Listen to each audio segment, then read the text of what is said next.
I just want to say welcome. This is our third Andover at Home for the fall, and our goal tonight is to talk about campus and community life. My name is Sarah Carroll. I'm one of the admission officers here at Phillips Academy Andover, and I'm happy to be kind of the MC tonight. I'm definitely not the one that you want to hear from, which is why we have all of these wonderful students and faculty members here joining me tonight. And so really the whole point of this is we had our academics program. Last week, you had a chance to maybe learn a little bit more about the academics and the general application process in our very first meeting, and maybe you heard from Dr. Kington, but there's a whole lot more to Andover than just the academic piece. And there's so much to be said about the experience you have on campus, be that if you are a boarding student or a day student, residential life, community engagement, the Brace Center. So we are here. This is not an exhaustive panel of people. If we had everyone who was involved in campus and community life, this would be a much larger group of people. But this is just a small sampling of different students and faculty members who help to kind of create community on campus. And so our focus tonight is really going to be on the student perspective and the student experience. And so we have a number of faculty members here, but we also have a number of really awesome students who are going to share more about their experience on campus in different ways and in different places and spaces on campus. And at the second half of this will be a massive Q&A. So you'll have a chance to pose questions to our students and faculty members, and we'll do our best to answer as many of them as possible. So the chat has been disabled, but the Q&A is open. So if you have a question for a student or a faculty member on this call tonight, you should put your question in the Q&A, and we will do our best to get our panelists to answer as many of those questions as possible. If we aren't able to answer your question, fret not. Like, there are plenty of other ways that we could maybe get you information, and we'll share those resources as the night goes on. So if we don't get to your question, we have an Ask a Student function on our admission page, and we'll share that link. And we have some links to additional pages and spaces on our website that have lots of great information. So I don't want to take up any more time. I'd rather pass it off to the wonderful panelists that we have joining us. So we'll take a minute to go around and do introductions. And then after that, we'll kind of dive right in. So maybe, how about Ms. Staffaroni? Why don't you go first? Okay, hi, my name is Miss Staffaroni, or Miss Staff as the students call me. I use she, her pronouns, and I'm an English teacher, but this year I've just become the director of the Brace Center for Gender Studies, which I'll tell you more about later. Welcome. Miss Elliott, do you want to go next? Yes. Hello, everyone. My name is Jenny Carlin Elliott. I am a history instructor, and I serve as the assistant head of school for residential life and dean of students.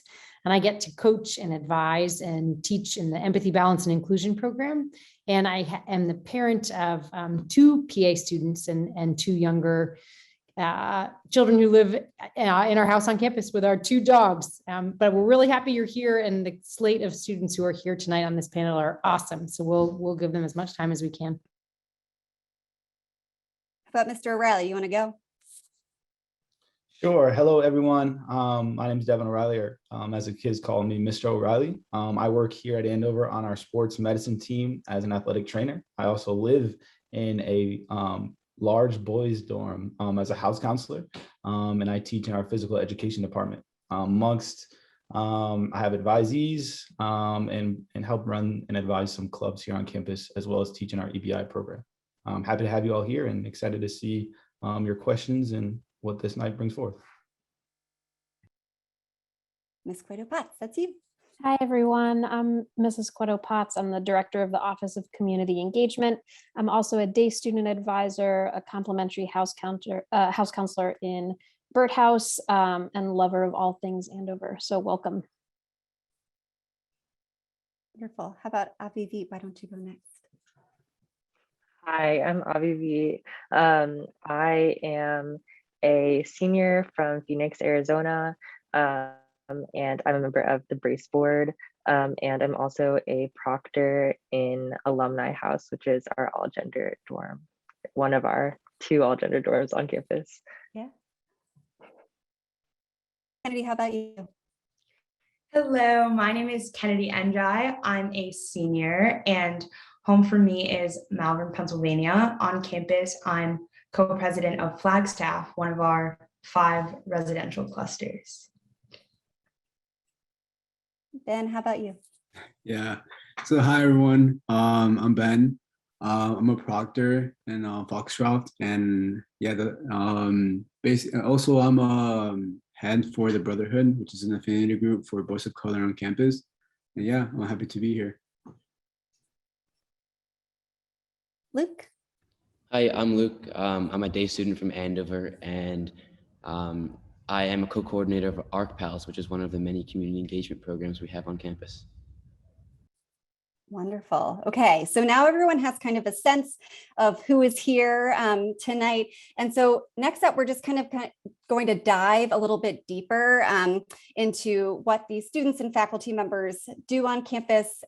We would need tons of time to go super duper deep, but so each kind of pair of student and faculty is going to take some time to talk a little bit about the things that they're really involved in on campus and in this community.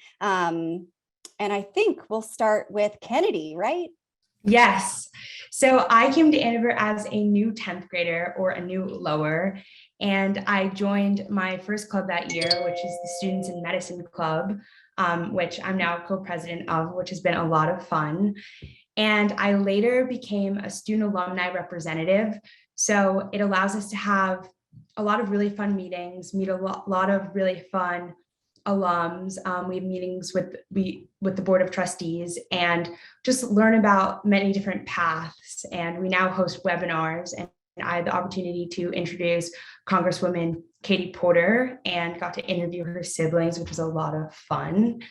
At the end of 11th grade, or my upper year, I ran for Student Body co-president, and I didn't win, but running was so much fun, like the running and the voting. And I then ran for co-president of one of the 5 clusters that we have here. And there are about 250 students in each cluster. So Flagstaff is in the heart of campus. It's near the dining hall, Peresky Commons, and the library. And as co-president, I sit on the disciplinary committee, and I attend a meeting called Dean's Table Weekly, where we discuss different plans and other aspects of student life and how to improve student life.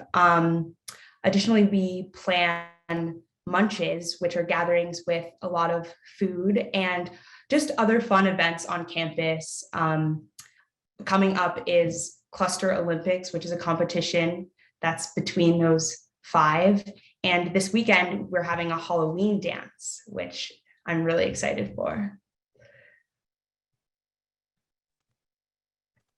Awesome, thank you. And I have a weekender. I will show that at some point tonight, but Miss Elliott, take it away. So what Kennedy did not mention is that she's also a star on our girls squash team. And I get to coach Kennedy and her teammates in that program. And so I've been able to see Kennedy from her earliest days on campus. And it has been such a joy to see Kennedy and her peers here grow and get involved in so many different ways on campus. And at Dean's Table, one of the things that Kennedy and her peers and I and my peers, we spend a lot of time thinking about is building community. And how do we do that in deliberate ways with the whole community? How do we try to take a big community and make it feel smaller so that kids can feel a real sense of home, whether they're day students or boarders when they're on this campus? So we think about that in all sorts of different ways and spaces. The clusters, those 5 neighborhoods, are ways that we do that. We think about it in terms of our dormitories and our advising groups. We think about it in our empathy, balance, and inclusion classes. We think about it in our clubs and on our teams. And partnering with student leaders is one of my most favorite things to be able to do. Their feedback, their insight, their perspective is so valuable in the planning that we do on campus and the ways that we think about engaging with students and with their families in the ways that we design both our courses, but also our programming on campus. So we rely heavily on input and really open dialogue and communication with our students. We value their feedback. We value their insight into what kids are needing. So I'm super grateful to have that opportunity. Our squash team, we actually just had our first meeting tonight to get started for the winter season. And it is a place that brings us a lot of joy. So this is a group of folks who work really hard, and we find places where we can enjoy being together and doing things we love. Awesome. Thank you. Okay, so next up we have Ben. Tell us a little bit more about your role. Yeah, so hello everyone again. So I'm a proctor, like I mentioned before. And basically what that means is that I'm kind of like the older brother in the dormitory. I'm basically like someone who the boys can look up to, or like, could come to, and if they have any questions, if they have any concerns, like, about dorm, or like any about the dorm or anything that's going on like in school, or if they just need someone to talk to, like, I'm here. In my dorm, there's about like 35 kids. So that means that we do have about 4 different proctors. So it's not just me being like taking charge of everyone, and me being an upper. That means that, it's kind of interesting dynamic, because usually proctors are seniors, but there are some uppers in my dorms. Like, I'm able to like connect with them a little bit better. So like, and then they have senior uppers as well who are able to connect with them. So yeah, like I mentioned, if they have any concerns, if they have any questions, yeah, like they can just come talk to me. And yeah, we help set up a little bit of events for the dorm. And yeah, just basically I'm like the middleman between like the house counselors and the students, if we ever need one. So yeah. A very important middleman. It's a very positive position to have. How about Mr. O'Reilly? Can you add on to that a little bit? Yeah, so I'm going to talk a little bit about what it means to be a house counselor here on campus, and what is that. So if you are a boarder, you live in a dorm with your classmates, but there are also adults that live there. And I could honestly talk about house counseling. We probably need our own session for that for like 2 hours. But to wrap up what it means to be a house counselor, there's this phrase that's thrown around at Andover. It's in loco parentis, which is a Latin word for in place of parents. So as an adult here on campus, I'm not your guardian or mom or dad, right? I'm in place of that while you are here at Andover, which we hope you feel is home. So when you come back to your dorm room, right, that's a place where you feel home. We are supported physically, mentally, emotionally, socially, spiritually, however you need to be supported. As a house counselor living in a dormitory with you, I'm here to support students in any way they need. How we do that every night, a house counselor will go around. So I'm on duty Monday night, so I'll go around and chat with every student that's in my dorm. How are they doing? How is their activity after school? How are classes going? And kind of connect. Now I know I was a teenager once. You don't always want to talk to your parents every night, and we understand that. So we're just there to help and guide you and support you in any way possible. Like I said, I was hired here to be a sports medicine member at Andover, but my greatest joy is being a house counselor here at Andover, connecting with students and watching them grow. I think I speak for every house counselor here that works at Andover, one that lives in the dorm or a complement who comes to the dorm that doesn't necessarily live in the dorm. We love connecting with students because we can see the growth. Like I said, I will never take the place of your mom, your dad, or your guardian, but I love connecting with students and seeing them grow in a way that they do call Andover home. When you come back to your dorm, we love seeing kids smile, feel safe, right? You're coming here to do school, coming here to learn and be educated, but you're also coming here to be safe, feel safe, and grow into somebody that you've always wanted to be. So as a house counselor, I live in Ben's dorm, so hopefully he can attest to everything I'm saying. I'm not lying, Ben. I love being around all the people in my dorm. I love working with the other house counselors in my dorm. I live with 3 other house counselors. And we love being here to support kids in any way possible. Like I said, physically, mentally, socially, emotionally, educationally, in any way we can be there to help them grow. That's what we're here for. But happy to take any questions later. Awesome. Thank you. I don't think I could have said it better myself, Mr. O'Reilly. Okay, so next up is Avivit, if you are ready to go. Hi everyone. Like before, I'm Abhijit. I am a member of the Brace Board, which Miss Staff, as you said before, is the director. And I got involved in the Brace Board at the end of my freshman year, and I've been doing work with it ever since. So basically, the Brace Board, we facilitate events and organize spaces that are working towards gender equity on campus. We facilitate events such as Take Back the Night, which has been really important to me, which is a march that is held every year in April. That is a march in solidarity with survivors of gender-based violence. So we organize events like that, but we also have the Brace Center itself, which is located in Abbott campus, is just a great space for community. It's open most nights of the week for study hours, and you can always go there and have a snack and find a friend there. So being a part of the Brace community has been really important to me in terms of thinking about these bigger issues on campus and outside of campus, but also just in terms of finding this really amazing community and family so if you ever come to the Brace Center, you will always find a friend there. And I've also been this year a Brace Fellow. So that means that you conduct a summer-long research fellowship in something related to gender studies. So I researched the relationship between transness and the military, and it was a really important experience for me in terms of expanding how this work can overlap with my academic life. So Brace has been a really, really influential space for me academically and socially, and just in terms of making Andover a place that is really welcoming and warm and communal. So. Awesome. Thank you for that. I'm sure Ms. Staff has plenty more things to say too about the Brace Center if you want to go up next. Sure, I'll just add a couple of things. First of all, I'll just toot Avivit's horn a little bit more because she did say that she's a Brace Fellow this year.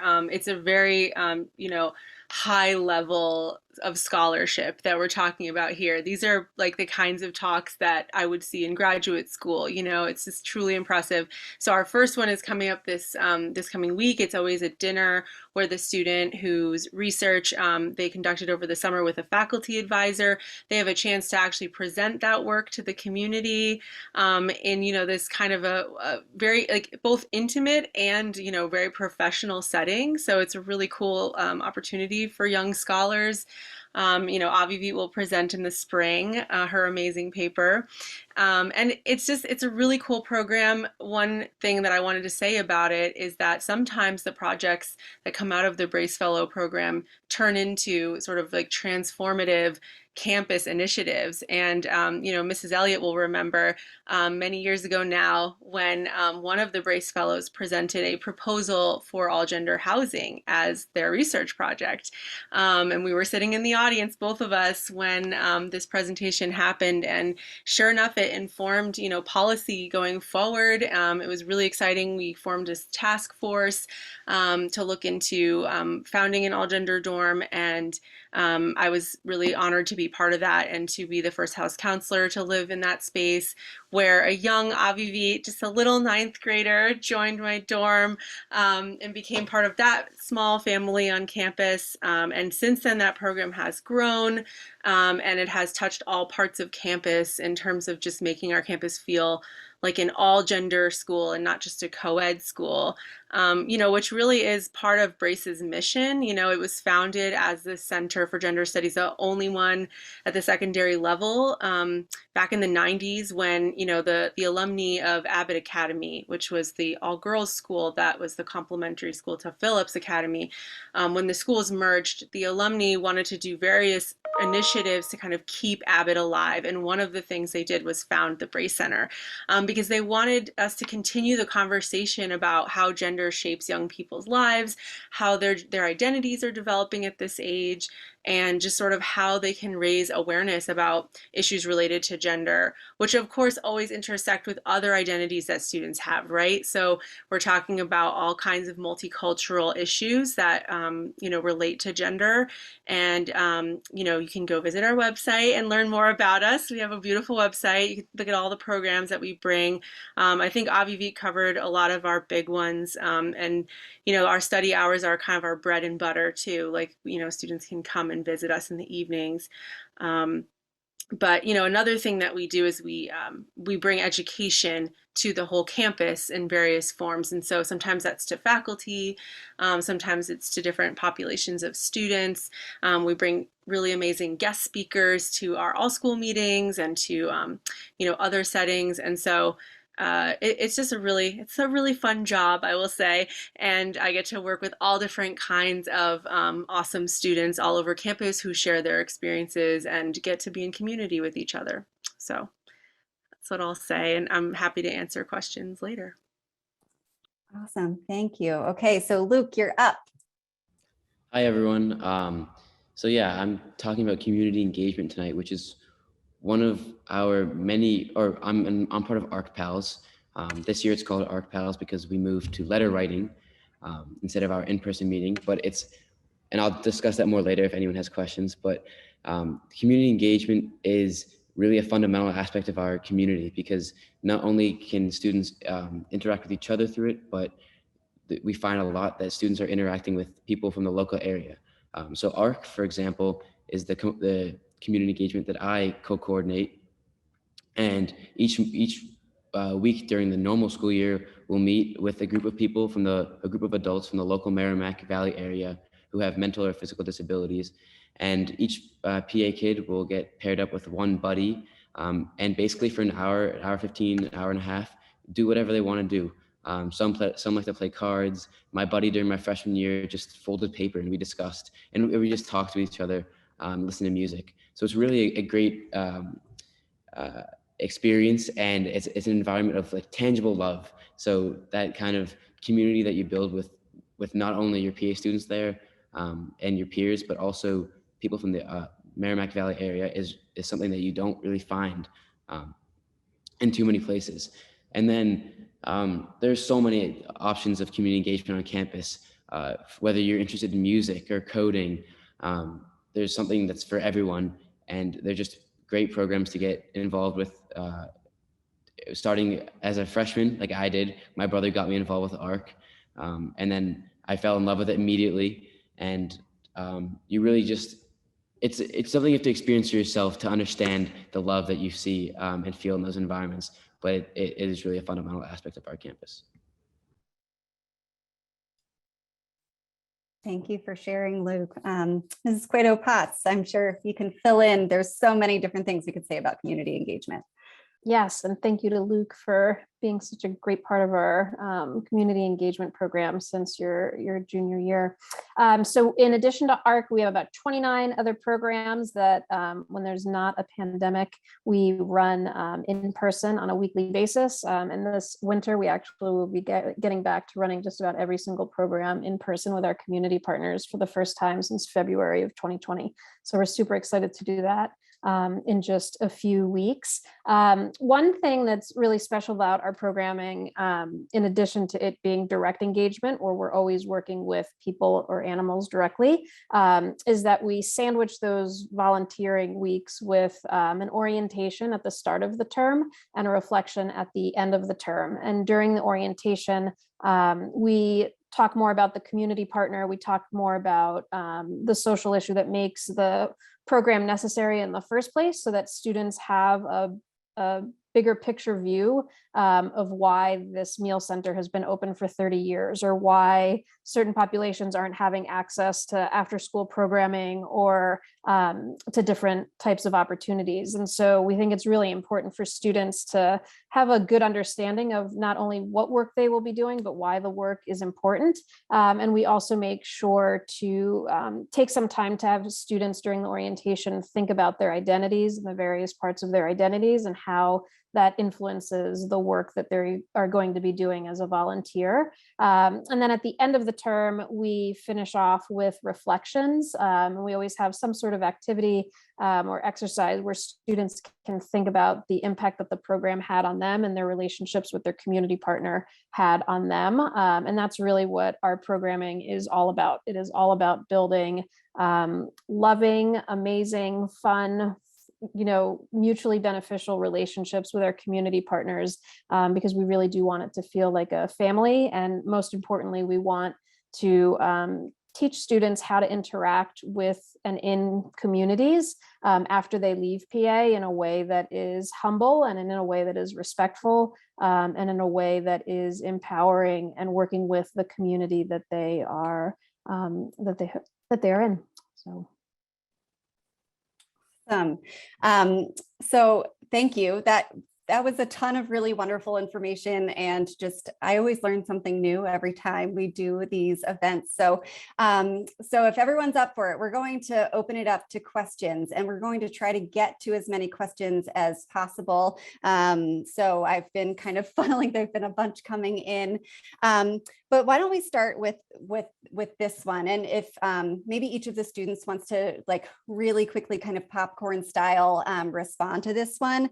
But what is something that surprised you in a really good way about being involved in your various facets on campus, be it with the Brace Center, community engagement, or residential life?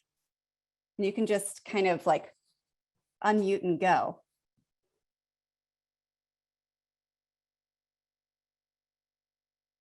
All right, I guess I could start really quickly.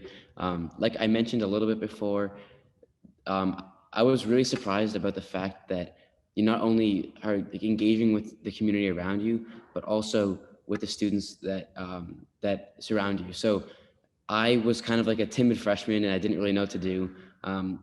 And ARC was a really great opportunity for me to get involved with people from the Merrimack Valley area who had disabilities, but also have some mentors on campus. For example, the coordinators my freshman year, I still remember all of them, and they were super excited each week, and they really were leaders to me and showed me how to live like a role model, they were role models to me and showed me how to live a balance in campus. So between academics and community life, they were really just great role models for me. For me, it would be how close you get with your house counselors. Some of my best memories are baking in my house counselor's, home, and just or her making me a home cooked meal, or just seeing her at my squash games.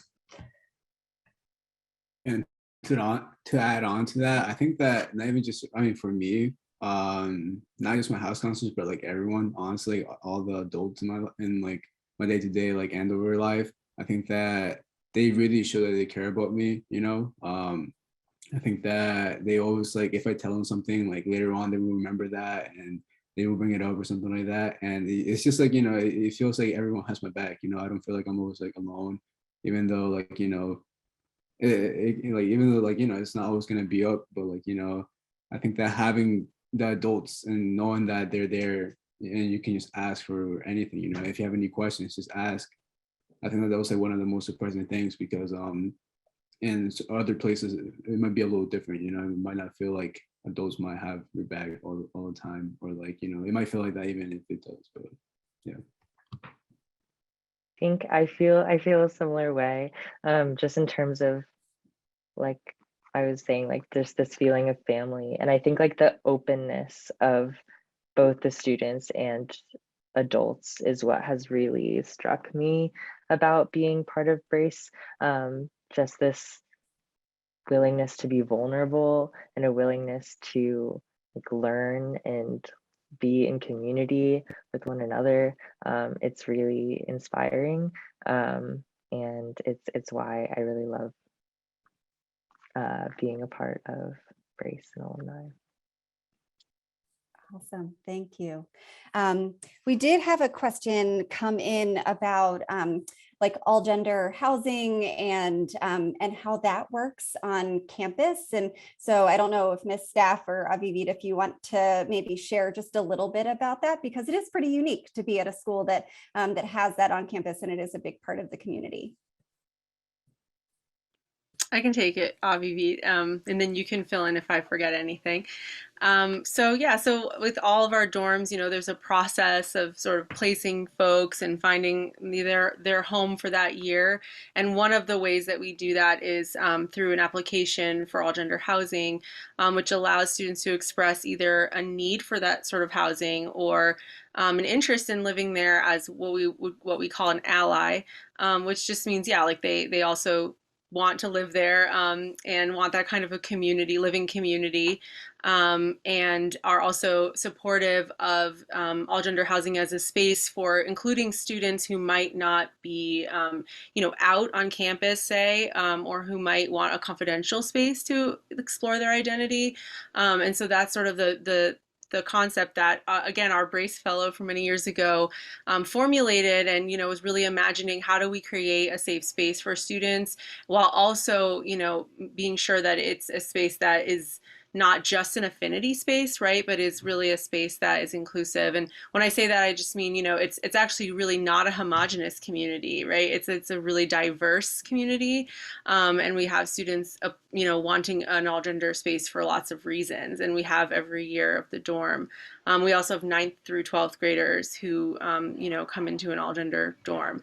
So yeah, so after the application process, we find, you know, we home our folks, and you know, this year we have 2 dorms, and, you know, we will always have as many, you know, rooms for as many students who need all gender housing on campus, which is a really important commitment that our school has made to inclusive housing. And of course, like, you know, Brace, we think a lot about like, what is the direction of this work? And hopefully what it's doing is really actually making all of our dorms feel safe, inclusive, and welcoming across gender. You know, we sometimes say, like, in fact, there are plenty of students who are non-binary, who are gender non-conforming, who are trans, who are living in traditional gendered dorms, right? And those house counselors are adapting their community and hopefully setting like really inclusive norms for those spaces so that, you know, those spaces also are all gender inclusive spaces.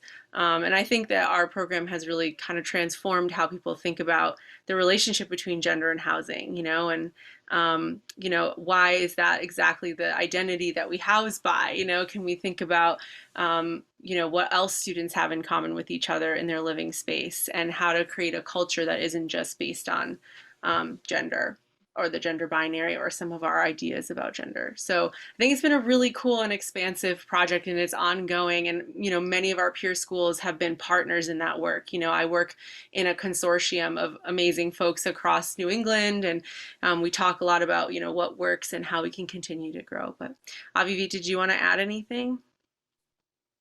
How'd I do? I think you got it. I think I got it. Okay, cool. And yeah, we do have proctors in the dorm too. So we have student leaders in the space who are supporting younger students. It's really cool. Awesome. On the topic, you know, there always are questions about like residential life, and I recognize there are some day students on this too, so we'll get to kind of that perspective in terms of community building. But one of the other questions that kind of came in is like clusters. What is that? How does it work? Why do you have them? So I know, like, Kennedy, you are like cluster co-president of Flagstaff, which is where I live, where Mr. O'Reilly lives also. So would you just explain a little bit about like the cluster system? What does that mean? So that folks have a better sense of what that looks like. Yes, so it's split up. They're really just different sections of campus, but the idea is to build community within, and then there's there's different, competitions or different events for each cluster as well. I might be like, there's a lot to a cluster. I'm definitely not hitting all the points. I don't know. Miss Elliott, do you want to take on? I could totally jump in. I think you are definitely the professional here. I'm happy to take this one. So our student population is about 1,150 students, and we split those 1,150 students up into 5 different neighborhoods. We have 42, sometimes 43 dorms on campus. And so we divide our boarding students according to these geographic neighborhoods of dorms. And then in truth, the day students are the heart and soul of our clusters, because they stay in their clusters their entire time that they're at Andover, and they develop really strong relationships with their cluster deans. So if you can imagine it, there's almost like a dean of students for each of those clusters. So the cluster dean becomes a really important adult and support for students and their families. And like Kennedy said, there's really fun things that happen at the cluster level. If you can imagine, for all of the adolescents on the Zoom right now, food is something that actually brings you together. When we offer food, you come typically. And so for clusters, that's often our way to bring kids together. Also activities and games. And so trying to find ways that kids can engage. There's also leadership opportunities at the cluster level. So we have dorm reps and day student reps who serve on cluster council, and they work together and represent the needs and views of kids in their spaces. And so that becomes an important way that we make a big place feel much smaller and more intimate. And as adults, we're able to get to know kids better in those spaces too. Awesome. Thank you. Luke, since you are our day student on this panel, I'd love to kind of get your perspective on what it's been like. You're a senior now, you've been here for a little while. So what has your experience been like kind of being incorporated into life on campus beyond, the academic day? Yeah, so I guess I can start off by describing like what my daily schedule is. So I live just down the road from Andover, so usually it's a walk or a drive in the rainy day away. But I'll get to school just before classes, and I'll take my classes. In between classes, it's just like any other student, right? I'm in classes. I'm at lunch with my friends, doing all the stuff that any other student would do, and basically I'm on campus you'll catch me on campus from 7:30 or from 8 to 9:15. So 8 a.m. to 9:15 is when I'll be on campus, either studying in the library or anywhere else on campus. Day students, I would say, are pretty well integrated into the community here. It's definitely an adjustment at the beginning because sometimes boarders might have like one step up on you because they've been living in a dorm for a couple of days before you got there. But it's certainly easy to not only interact with other day students, but even boarders too. So a lot of my friends are day students, some from before, but a lot of my friends are also boarders from all over the world. So it's really not difficult to get to know other people, especially because so many of the activities that we have on campus, from sports to community engagement, even classes, like you build these strong friendships with people that you might never meet before. So integrating as a day student is certainly not a challenge at all. Awesome.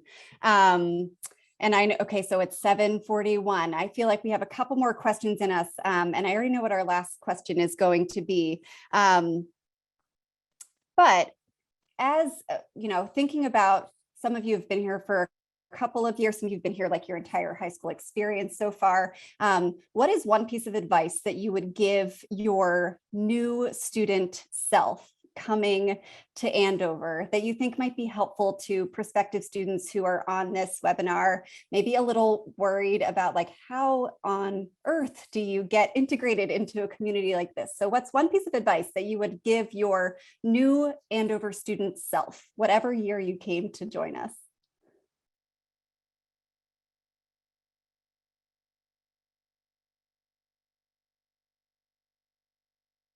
I guess I can start again. I'd say certainly just get yourself out there. And I know that sounds really cliche because it is, but everyone on campus is like super, super loving and super caring. And like I've met the kindest people ever here. So if you just get yourself out there, if you go to like the first event and meet these people, whether you consider like that you don't know too many people or that you are like really well acquainted with the student body, just like put yourself out there. You're gonna meet people that you've never met before, and you're gonna love every person that you meet. I guarantee it. The people at this campus are just phenomenal. So certainly, just get yourself out there. I agree with Luke. I was gonna say just I think when I was a freshman, I was really intimidated, like specifically thinking about Brace. I was intimidated because there are a lot of really cool kids that were in these spaces in Brace and CamD, like a lot of really amazing, smart, cool people. And so I felt for a long time like I wasn't cool enough to be in these spaces. But I think just put again, like Luke says, like Luke said, putting yourself out there. Like once I went to my first study hours in Brace, everyone was so immediately welcoming and loving, and all my fears were completely disappeared. So I think, yeah, like this community will embrace you. So I think, yeah, my advice would be to just throw yourself into it, and like allow yourself to be a part of it. I think for me, I would say to like set aside some time to just be a kid. I think that a lot of the times, coming to Andover, the whole perception of being an Andover student is like very like, oh, you have to be, doing work 24/7, and like, you have so many commitments, you have sports, but no, you don't have to like, I mean, some days it will be true, you might not have any time to be a kid, but hopefully you will at least like, find time throughout the week to just be a kid, because that's a big part. You're still growing up, and I don't think that anyone stops being a kid. It's just like, you're a big kid, so it's like just keep in mind that, and to like do that, because if not, like, it might get kind of sad sometimes. But yeah, I mean, just do that, be a kid, interact with other people, set aside time, and just manage it pretty well. Yeah. For me, I would say just utilize support systems. There really are so many on campus, from everything to there's math study centers, writing study centers, science study centers, academic skill. There are so many support systems and so many people that care about you and want to help you here. So there really is no such thing as a dumb question. Just ask questions and utilize support. Ben, go for it. Yeah. Can I just add one more thing as well? Also, this is something that Mr. O'Reilly and I kind of talked about. He's also my advisor, so like, he told this to the advising group, and it's okay to have a 0, honestly. Like, I feel like don't be afraid to fail, like, I think that like once again, there's a lot of stigma of grades at Andover, and a lot of people want to be like, have like the highest grade and stuff like that, but it's really about, can you learn from like, what you did wrong, or like, or if you fail, like how can you like come back, get back up, and like, maybe do a better job next time, so yeah, I mean, I think that a lot of people, when they think about, oh, don't get a 0, it's like, whoa, like, it's like, no, that's terrible, that's like a sin. But no, I mean, that's just more about like, just try your best and learn from it. Awesome. Thank you. Okay. So last question, and this is like a very important one. And I couldn't get anyone from like student activities, any adults on campus to join us tonight, but the largest question we get is what do you do on the weekends? There is so much hype about weekends and just like wanting to know what happens on campus. So I'm going to try to share my screen and show a weekender from 2 weekends ago. This past weekend was family weekend, so there were different kinds of events on campus. But while I do that, if students want to kind of chime in and talk about different things that take place on the weekends, I think that would be really helpful for the audience to learn more about.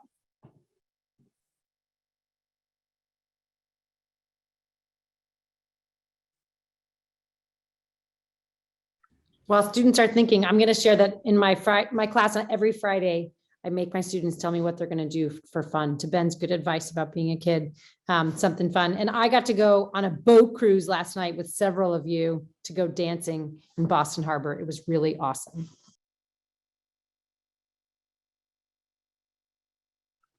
I think that the sporting events at Andover are like a really good way to socialize with people. Even if you're not playing, I mean, if you're playing, that's even better. But like, you know, even if you're not, even if you're like, you know, cheering your friends on, you know, you see your best friend, like, you know, scoring the winning point or anything like that. I think that's awesome.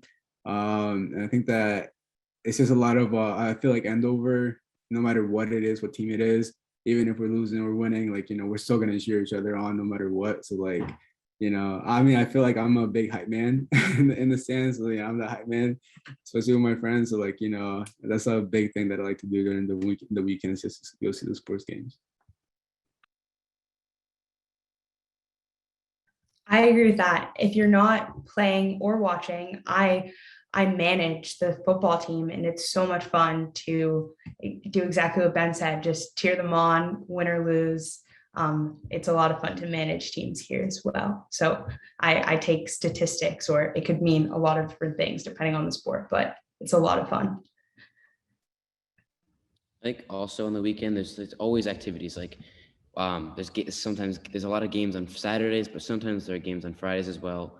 And then each week, the weekender will be sent out, which is the list of like the activities that are school sponsored for the weekend. So some weekends there might be like the fall carnival, which is in this building that I'm in right now. They might bring in like a mechanical bull or like carnival games, just like silly stuff like that. That's just super fun to play with your friends. And then some things that my friends have been doing a lot over this year is just hanging out on the turf each weekend. So the lights are turned on from like 8 to 11, I think, something like that, or 8 until sign in. And you can just play soccer, play football, play spike ball. It's really up to whatever you want to do. And it's just a great time to just hang out there and hang with your friends. I think another thing to bring up about weekends is there's many weekends based in CAMD sponsored weekends. So for example, this weekend is GSA weekend, and there's going to be a lot of really amazing things happening. There's going to be like a creative writing cafe about queer fiction. There's going to be an art making session in Brace. There's going to be a dance. We're going to end with a Brace Fellow presentation. So there's a lot of weekends like that that are really, really fun, and also a great chance to connect with the community. Awesome. And Mr. Brown, he came in with the win. For some reason, my computer would not let me show the weekender. So this is just kind of an example. This is from February, obviously, but just to kind of have a sense of things that happen. So this gets published every single Thursday, usually. So it just kind of gives you a chance to see what's happening on campus. And so like last weekend we had guest speakers, we had bouldering, we had a climate cafe, guest speaker, we had movie nights, we had ice cream and like a fire show. So they do a lot of work to bring lots of different things to campus. And all students are part of that. I think sometimes the question we get is, can day students come? Like, day students are more than welcome. Please come back. Hopefully Luke can attest to that. Most day students, I feel, are on campus all weekend. So thanks so much, Mr. Brown, for sharing that. Also, just want to highlight lots of performances too, our Yes. amazing student performances in dance, music, theater. So just those are on the weekends as well, and often draw big crowds, very well deserved big crowds. Yes, awesome. So, Mr. Brown, if you wouldn't mind, stop sharing your screen. We'll bring it back so that everyone can see. So we're at 7:52, and I think, there were lots of questions that we didn't have a chance to get to, and you see that Mr. Brown put in a lot of links in the chat. So definitely follow those links for more information about different things. There is also a link for Ask a Student, which brings you to admission ambassadors, who are wonderful resources to give you more of a sense of things. And this is really, again, this was just a sampling of like campus and community life. There are so many more people and so many more opportunities. And we'll have various events throughout the rest of the fall that highlight different aspects of that. CAMD, our Community and Multicultural Development Office, wasn't here tonight. Athletics isn't being like, we didn't really talk about that so much in this space. Same with like the arts as well. So there are more opportunities throughout the fall to talk about those specific things, but I hope that everyone enjoyed the chance to hear more about life on campus beyond the academic experience. And we really appreciate our panelists for joining us. I know you are busy, but just a round of applause. I know that our guests we can't hear you, but I just want to say thank you so much for joining us tonight. And I hope you have a wonderful rest of your day, your evening, and we'll see you soon for our next event.